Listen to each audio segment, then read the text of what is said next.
you. Hi, little plant. So what I'm going to do tonight has got nothing to do with children's literature. It's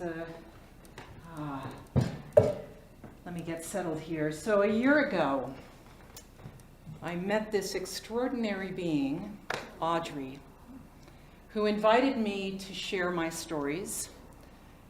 And after a lot of years of not feeling safe on stage, I found out that I could be safe on stage again. I also found out that I was kind of funny, but tonight's not going to be funny. As much as I love hearing people laugh at my words, a year ago I made a very sincere promise to myself that I would only show up in the most authentic way possible, and laughter is not where my head is or my heart. I need to be accountable to that promise I made a year ago, and I want to tell you that what I'm going to share is raw because I'm raw. I'm not apologizing for the rawness. I just want to be clear. I want to be clear about what's going to unfold. As Hannah Gadsby likes to say, it's about managing expectations. So I'm going to take a deep breath, and I encourage everybody else to join me in taking a big breath.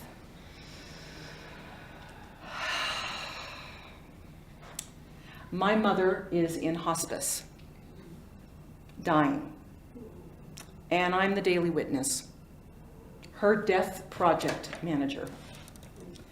You know, it's one thing to be sitting in a theater and watching the world turn upside down while laughing myself into unconsciousness, which I did recently when I went to go see Mike Birbiglia. It might feel like a death, but it's only, in truth, a blip. Like Coca-Cola, what my mom is going through is the real thing. And I've got more than a front row seat. I'm right on stage, witnessing the dying of the person responsible for bringing me into this world. On June 11th, my mom called me.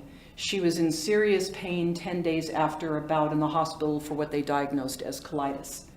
Again, despite her doctor begging her and me begging her to call 911 before she called me to save precious time that could in fact save her life, my mom always calls me first. On that night, as I raced the ambulance to the ER, it hit me. She calls me first because I am her 911.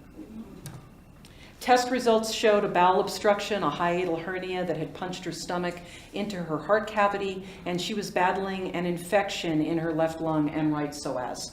The ER doctor, the same one who had seen her 10 days before, whispered to me, "None of this was present last week. Well, it is now," and said that the gastrointestinal surgeon wanted to airlift her to emergency surgery in Denver. I called one brother in California, the other brother already asleep in Virginia. It was about 2 o'clock in the morning. We said no thank you to the midnight helicopter ride that wasn't on her bucket list, and cast aside the call for heroic surgeries that she probably wouldn't survive. Next on the avoiding death menu, a tube inserted down her nose and into her stomach. A nonchalant nurse said, "I've done hundreds of these. They are very uncomfortable." I told you it was raw. My mom looked confused. How is any of this possible? I've worked so hard to take such good care of myself. Mostly true, but that hernia procedure she put off while taking care of my dad for the last 8 years of his life, coming back to punch her stomach into her heart cavity. The scoliosis she didn't know she had until I was diagnosed with it at 13 years old, and that she was too old to have treated, twisting her bowels and diminishing her lung capacity.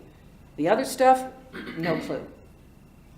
I stepped into the ER hallway with the doctor. I begged him to admit her so that we could make some decisions as a family. My mom was soon taken to room 314. The next morning, a very tall, older, very white male surgeon thought it would be a useful lesson for his surgical minions to bully my 93-year-old mom.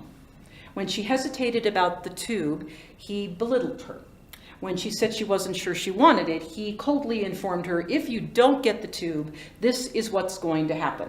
You're going to get gangrene and die. I was on my feet, ready to grab that arrogant asshole and throw him out of the room. Thankfully, I didn't have to, because an angel in the form of a palliative nurse called a timeout, whispered to the asshat surgeon and his minions, and they quickly left. She sat down with my mother, and in that moment, everything changed. And we began playing what I like to call, let's make a deal with death. Okay, for those of you too young to know about this, I grew up in the high era of TV game shows, from The Price is Right to Password to early and classic Jeopardy, but one stood above them all. Let's make a deal with Monty Hall and the beautiful door opener, Carol Merrill. According to Google Gemini, the premise of Let's Make a Deal is that contestants are offered deals and must choose to keep what they have or trade for a chance to win bigger prizes. The show's defining feature is that the other item is hidden from the contestant until they make their choice. How's that for a fun metaphor for the human condition? Our Carol Merrill, aka the palliative nurse, talked us through door number 1, modern medical torture. Door number 1, she tells us, contains all the medical bells and whistles intended to keep you alive as long as medically possible, no matter the quality of life, no matter how many midnight trips to the ER, no matter how many asshat surgeons want to rip you open, stick tubes in you, your nose, your ribs. My mom looked at me, I nodded at her, and she said, no thank you. Behind door number 2, comfort, aka hospice. Bingo. After we chose door number 2, everything changed. My mom was no longer viewed as a condition or something to fix. She was seen as a human who needed comfort. They put a sticker outside of her hospital door, one with a hummingbird mid-flight, reaching into our state flower, the columbine. If I ever get a tattoo, that's going to be the one. The palliative nurse delivered a comfort quilt that we spread over my mom's bed in the hospice center where she spent a few days before she went home to die. Well, in case you need to hear this, no surprises, door number 2 is no picnic. It translates into morphine 4 to 6 times a day, Ativan for anxiety, a heating pad always on, and lots of sweets. The strange thing is my mom never had a sweet tooth. She'd enjoy a square or 2 of dark chocolate, or maybe some ice cream, or a Mandelbrot, the Jewish version of a biscotti, but with much more oomph.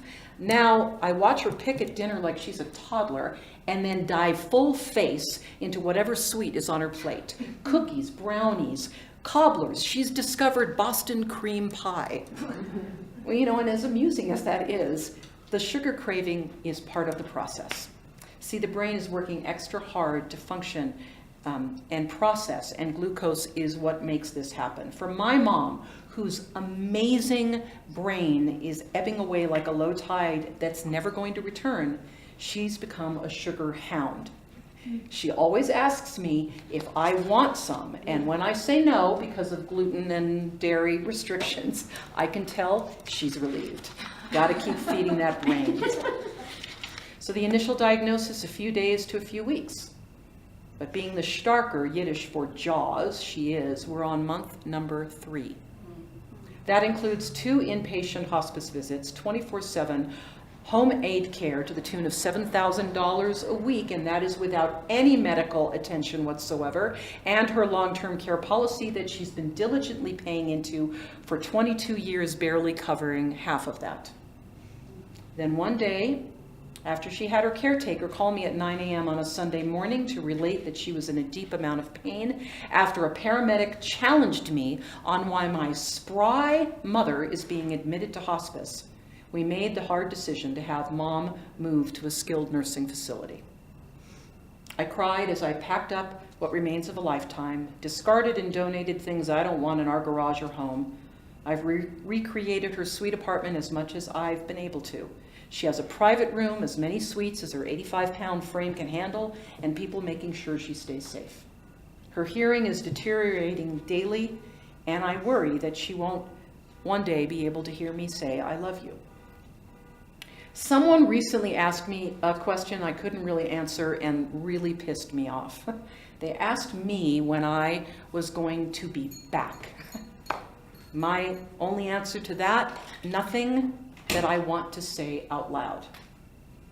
Because not only is the answer too excruciatingly painful, but because the truth is, the person they are referring to as coming back is not coming back.